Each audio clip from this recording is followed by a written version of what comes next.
You ever wanted to compete, get in the best shape of your life, get absolutely shredded? Well, competitors from all over make numerous mistakes when it comes to nutrition and getting up on stage. In this episode of our YouTube show, we're going to be talking about the biggest mistakes competitors make, from starting calories too low to overdoing the If It Fits Your Macros plan to everything in between. I'm joined by our terrific coaches today, Amy and Master Coach Tyrone.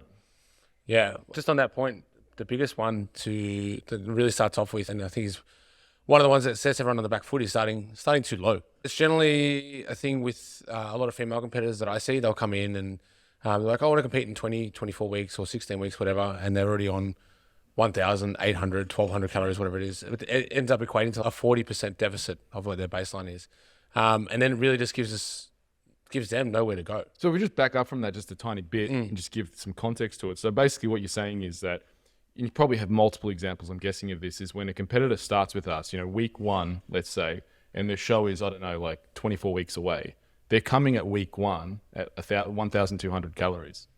And it's not that 1,200 calories is bad, because obviously it becomes that number that everyone just picks out of the air. It's more that it's already quite low for where they are, and that's probably going to be where you want to finish them. If not, ideally you want to finish them higher coming into comp. It's just more that once they're that low, you got nowhere to go. Yes, and I remember I've been doing competition prep for a number of years. My first comp as a competitor was 2004, and I did everything you could possibly do wrong in getting in shape and getting on stage. And I think I started my prep around 800 to 1,000 calories.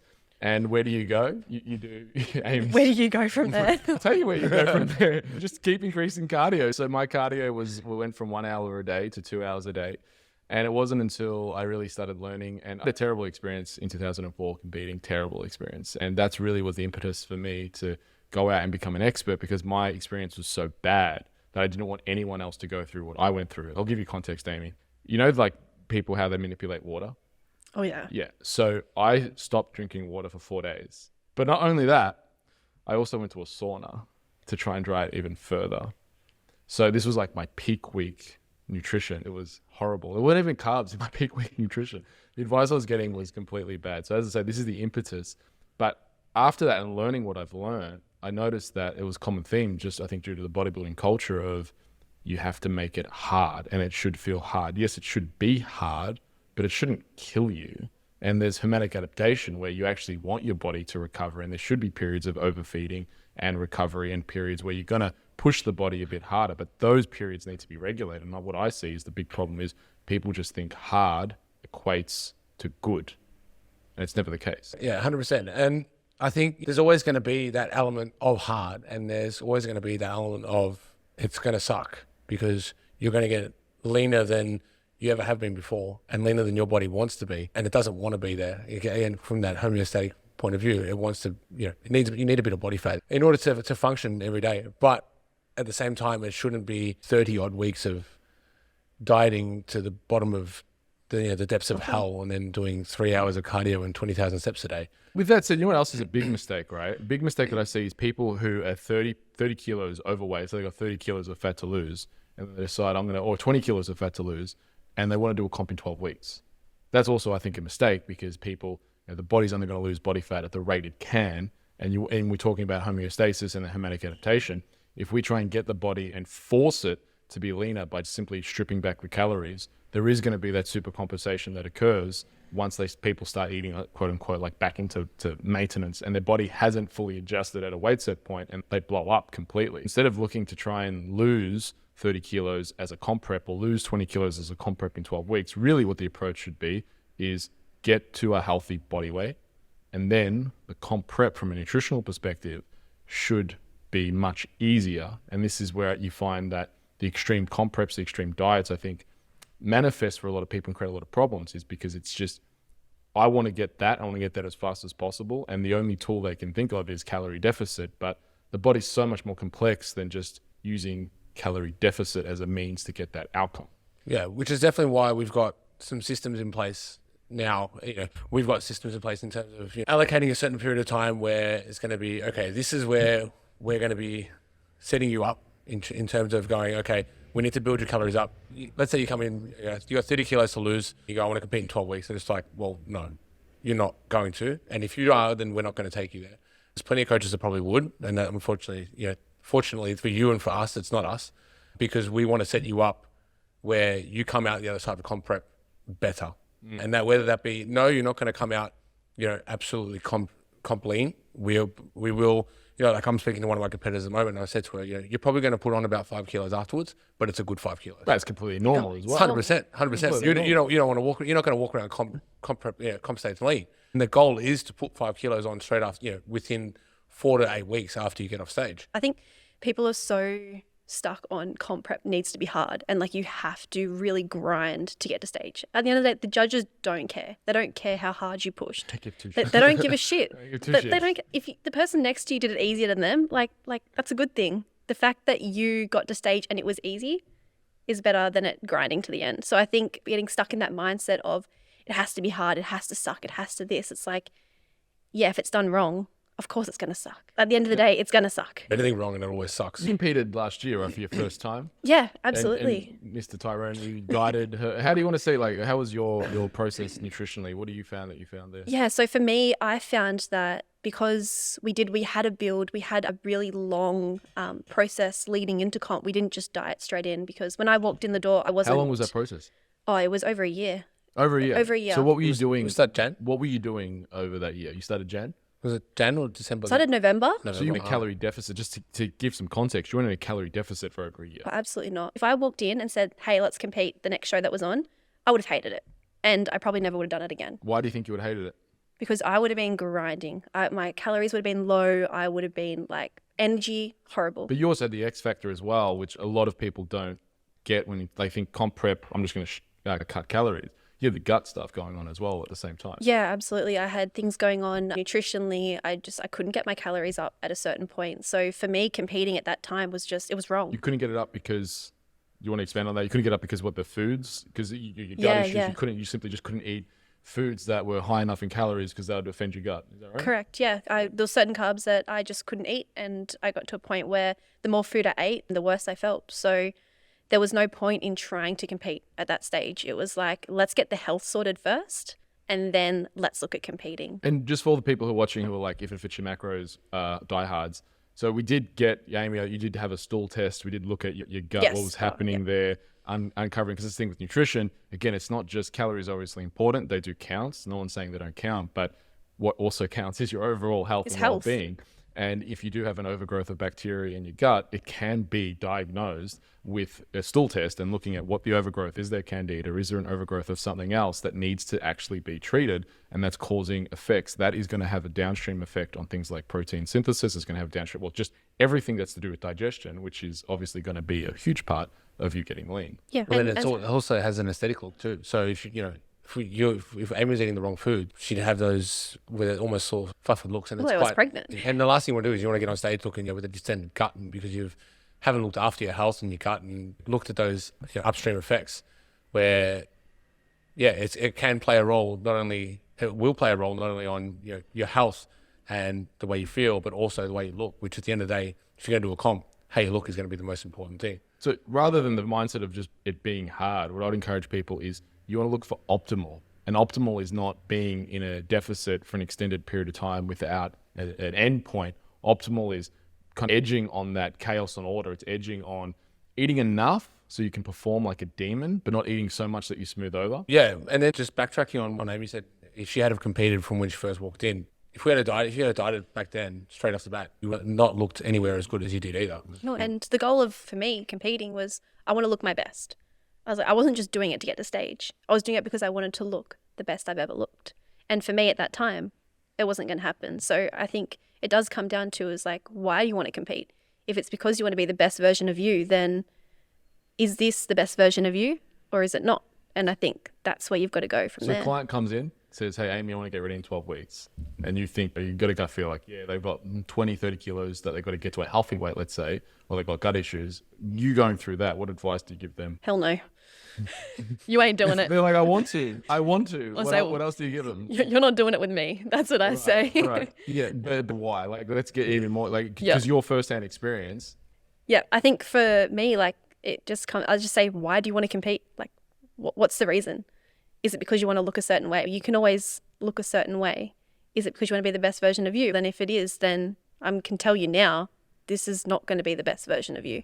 And I think putting a plan in place and working like, okay, the end goal is competing. We're going to get there. Like the stage isn't going anywhere. It's not gone tomorrow. The stage will always be there. And I think having that in the back of your mind is, let's get to a healthy place first, and then let's set some goals and go from there. Yeah, my favorite axiom for that is get in shape, then do a show, not get in shape to do a show. Absolutely. It can't be the motivator. It really can't. You need to have other factors that really why you want to get there. Yeah, I agree. 100%. I had one client, it was last year actually, not Amy, another competitor I had. And when she first came to me, she was eating 1 meal a day. I think I worked out it was like 800-900 calories. Not for any reason. Well, one was because she wanted to restrict calories because she wanted to not just lose weight, which wasn't working in the end anyways. But the other was because she just led a busy lifestyle. And then we took about 6 to 9 months, where we built it up, and it was just to slowly build the food up. Not only that, but she got to train harder. She then built more lean mass on the way. And then at the end of the day, she ended up looking better. And then it enabled her to actually lose body fat in a better rate than initially. Because again, she was on 800, 900, 1,000 calories when she first came. There was nowhere to go. So there was nowhere. Her body was already pushing back at that point. And she was constantly getting sick. She was tired. You know, near things where, like at the end of the day, it's aesthetic as well, where you need, for females, you know, you get your hair and makeup. If you've got thin hair because you're malnourished, it's a problem. It's a problem. And it happens. So a lot of competitors are like, oh, my hair just started falling out and getting thin when I started competing. It's like, that shit ain't normal, right? Yeah. That shit ain't normal. Like you're doing things that you shouldn't really be doing. And we've got to look underneath the hood, get some bloods done. Perhaps maybe your thyroid is getting ramped way Maybe just cooked. down. I think you just cooked for a bit too long. Take a step back. Let's take it out of the We want to oven. go you about medium rare. You went well done. So one of the things that I did early on, I learned obviously biosignature from Charles Poliquin back in, 2009, and I implemented it across all clients and all competitors particularly. And one of the biggest mistakes that I've seen competitors make over the years is they get a nutrition plan and they get no biofeedback from that nutrition plan. And I really harp on this point a lot, that biofeedback cannot be divorced from the nutrition plan. You have to have, in other words, the biofeedback. And when I say biofeedback, that's how you feel, your sex drive, your mood. Are you losing your hair? Also, are you losing body fat? Are you putting on muscle? That is how is your sleep? All of those things. That's biofeedback that informs the decisions that we make with your nutrition plan. In other words, every week I'll do a biosig, check in with my competitors. Are you losing? If the answer is yes, let's keep the diet rolling. So their diet at that point, at the start of their comp, at the start of their show, they made it 20 weeks out, might be 2,000, 2,400, whatever it was, high calories. I would continue to increase their calories as long as their body fat was losing. Let's add more carbs. Let's add more carbs. Let's add more carbs. To the point, and I'd always run this, and people were like, results are so systematic, because to me it was so clear. It's like, once I understand the biofeedback that's happening, then making decisions, I know what I'm making decisions on. And a good example I have was actually Karim. So I was measuring him, kept increasing his calories. I think we got to about 3,500. And it got to a point where he started not to lose any weight. I think it was about 7% body fat. And he was there for 3 weeks. And then at those 3 weeks, I kept slashing his calories, going lower, going lower, going lower. I'm like, we've cut so much. You know what we need to do? We need to do a refeed. We did a refeed, and he actually went over with the food that I recommended. He ate way more fats than I said. But interestingly, a week later, it was 5% body fat. And it just shows that what most people do in those situations is, oh, you're stuck at 7% body fat. Let's drop 1,000 calories. Let's drop 500 calories. Let's Bring up the cardio. Yeah. Sometimes what needs to happen for that adaptation to take place is let the body rest, completely rest. Then the body does actually what it wants. There's so many examples. A good system that I like, and I use this quite often, and especially when we are getting to that back end, is I'll do 5 low days during the training and then have 2 complete rest days where not only they're rested, but all they've got to worry about is steps. Food comes up, so they always have 2 refeed days, which then backs off. And I've got one of my competitors doing at the moment where her weight is almost like, again, systematic. Sunday, Monday, she will 2 high days. So weight goes up on Sunday, weight goes up on Monday, and she's online. So I don't have, biofeedback's a little bit different where I'll ask questions. But you can still get questions. Still get questions. We still talk every week, and we message a lot. So I'll watch photos. Still do photos every week as well. So we've got a full system in place for that. Then come Tuesday it'll start to drop back down again by Thursday. And I actually spoke to her today about it. It's so good, just how systematic this is. It's amazing. By Thursday, she'll be a kilo lighter than it was before. And then again, it's just been that same process. And I'm like, it's not broken, don't fix it. But the offset of that is then. So that's my point. Most people go, oh shit, what we should do now is just slash calories. Yeah, Grind. yeah. And you got to remember, so the benefit from having those refeeds is like, it's one, it's a stress relief on the body, but two, it then enables, like, you ask anybody after that refeed, go, how to train the next day? Like a beast. Absolute mammoth. I was like, well, yeah, you've just progressively overloaded everything that was stuck for the last 2 or 3 weeks. So, the body's going to adapt and it's going to use up everything you just fed it. And Amy, you've got 2 competitors now that I think will probably take out either first and second. And if they don't compete against each other, No pressure. if they compete in different divisions, I think there'll be 2 first places. They are looking absolutely amazing, both of them. Do you want to talk about the approach that you've taken with these 2 girls? Yeah, so both these 2 girls, like they're coming in, they're going to compete in 3 and 6 weeks now. And funny enough, they actually walked in the door. They were the same weight. They were the same height. They were same body fat. So they were like, you'd think that they're almost 2 identical girls. And the Different approaches, body shapes though. No, same body shapes, same. You would think that these girls were twins, and then it's funny enough going through the process now. Their approaches, they're both completely different. You mean that you can't use the same thing for the next person? Absolutely. Explain how your approach has been different between the 2 girls. So both these 2 girls, so they came to me one before, not the same time, so different times, and I just went, I can't believe this. These girls are the same. And I took one girl, dropped her calories down. She responded quite well. Took another girl, calories down, didn't respond quite well. So 2 different approaches. I've had to use refeeds with one and I haven't had to use them with another. So I think it just comes down to, again, it is all about that biofeedback. One girl was giving me great biofeedback, one girl not so. So we had to change our approach. And I think that really comes down to, again, having that plan and be opening to changing the plan, because the plan is always changing. But I think also just like having a coach that's going to change it for you, and not one. If you're doing it yourself, you can do it yourself. Like, Good luck. good luck. You're either like you've got great accountability, and like Well, even accountability. It's like, I think for me, if I was my own coach, I was like, what's the hardest thing I could do? Oh, I'm going to do absolutely. that.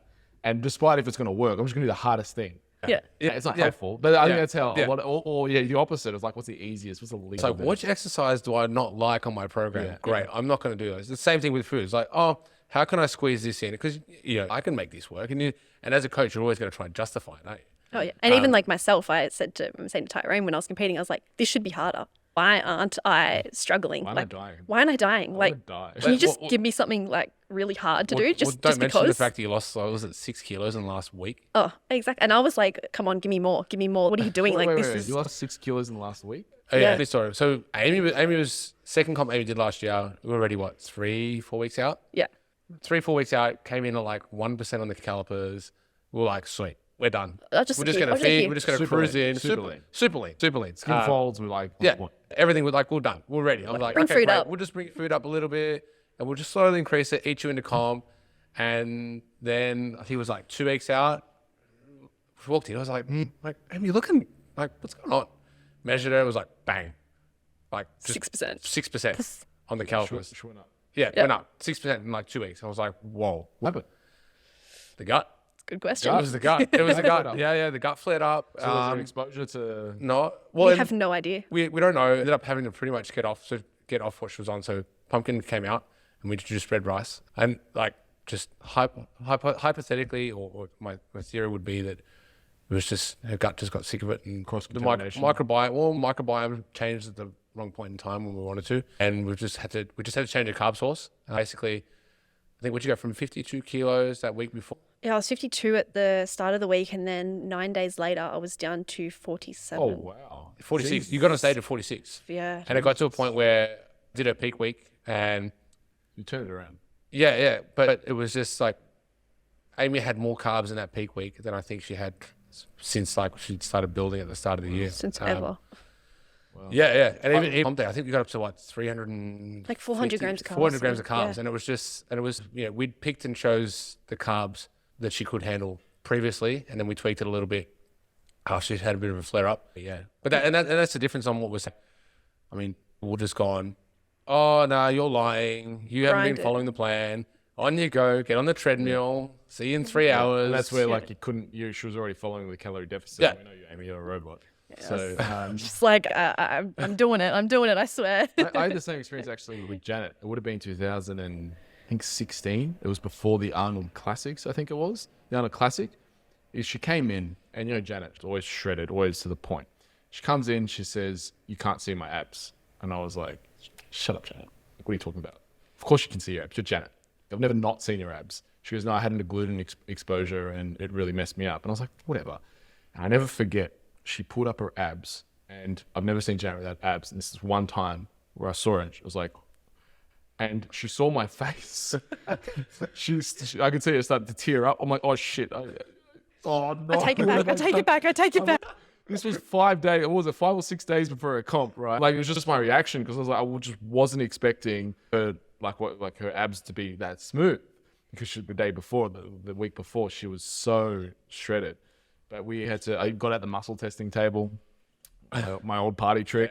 Got out the muscle testing table, did the whole kinesiology thing, and figured out that the only carb that would settle her gut was white potato mashed. So she mashed almost like a baby. Yeah, you mash potato for a baby. That was her pre-carb. But you think about it, like the logic is that people go, "Oh, you know, kinesiology is all woo-woo stuff." But if you really think about that, like mashing up the potato, like she's just basically drinking almost pure glucose from the potato. But that was the carb that we used for a carb up. And she was able to that was the only thing that wouldn't offend her gut. And she was able to get in so much carbs that way, which turned around. Did she look as good as she would have looked if she didn't have the flare up? Probably not, theoretically, obviously, because you can only speculate. But she did turn it around. I think she won as well. I can't remember. I think she did win. I don't know if she won the overall, but she did win her class, which I thought was spectacular, given 5 days earlier, had this gluten flare up behind the scene. It comes down to a plan. Like, really, you need a plan in place. You need a coach, and you need someone to keep you accountable as well. I think too many people just think it's one size fits all, and it's just not. You need to be able to think on the spot too. Exactly. Like I said, like you're gonna have that. You have that freak out. Like, I remember when I measured Amy and she had that flare up, and I've just gone same thing. I'm like, "Oh shit, what are we gonna do? Oh no." You need a coach. It was like I was like straight on the phone. And I was talking to Christine because she was looking after Amy's cut at the time, and I was like, "Oh, what's going on? What do we do? We got 2 weeks, and this is not going the right way." And it all worked out in the end. And to be fair, I don't think Amy could have looked any better. And that was probably the best peak that I've ever done with a competitor anyway. So we need a coach who the plan, but can then drive through the murky waters when needed as well. I'm waiting for like a four-wheel drive analogy. You got to be able to drive through the rocks. Tank, I think like a tank. FJ Cruiser or something. Especially when it gets emotional. We'll maybe save that for another podcast. I've got some stories about the emotional. It can be a whole nother topic. Well, it's been a pleasure speaking to you both and shooting the shit, as they say, about comp prep mistakes. Well, if you like this episode, make sure you stay tuned for more. Before we wrap up, Tyrone, where can the folks find you on the Instagram? Instagram at coach_FOLINO. That's FOLINO. Otherwise, you can come into Enterprise Fitness, and that's generally where I spend most of my time. And the Amy's? And my Instagram is at Amy, so AMY Dorrell, DORRELL. And that's on Instagram and at Enterprise as well. We're here all the time, every day. My name is Mark OTTOBRE. What I'd like you to do right now is hit subscribe on our YouTube channel for more great videos. We have two more parts coming out about comp prep. We're going to be talking about training mistakes and the body kind of emotional issues. If you want me on Instagram, it's Mark OTTOBRE. Make sure you subscribe to our YouTube. Until we see you again, train hard, eat well, and supplement smart.